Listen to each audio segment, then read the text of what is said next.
حلقہ اسمبلی وزیرآباد سے G Srinivas Yadav T R S party امیدوار۔ حلقہ اسمبلی وزیرآباد کے ضمنی انتخابات میں ٹی آر ایس پارٹی کے امیدوار کو لے کر سیاسی حلقوں میں تیزس پایا جا رہا ہے۔ اب ختم ہو گیا۔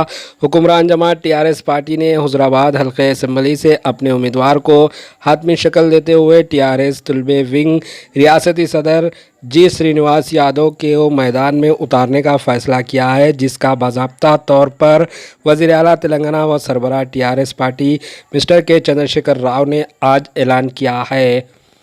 جی Srinivas Yadav T R S student wing کے صدر ہیں، جن کا تعلق یادو سماج طبقے سے ہے۔ سرینواس یادو جو تلنگانہ تحریک میں شامل تھے، کئی بار جیل بھی جا چکے ہیں۔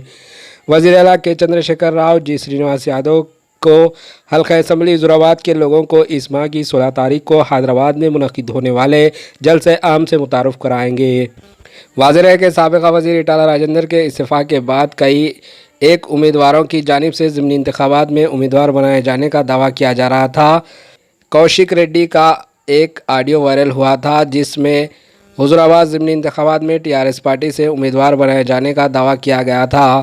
تاہم ٹی آر ایس سربراہ مسٹر کے چندر شیکھر راؤ نے آج باضابطہ طور پر حضرآباد حلقہ اسمبلی سے T R S student wing ریاستی صدر جی سرینواس یادو امیدوار بنانے کا اعلان کیا ہے۔ حضرآباد ضمنی انتخابات میں ٹی آر ایس پارٹی نے بی جے پی کو شکست دینے کے لیے حکمت عملی اختیار کرتے ہوئے کئی ایک اقدامات کر رہی ہے۔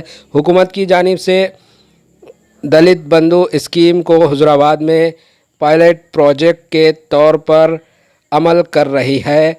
ٹی آر ایس پارٹی نے حضرآباد ضمنی انتخابات میں کافی غور و خوض کے بعد جی سرینواس یادو کو اپنا امیدوار بنایا۔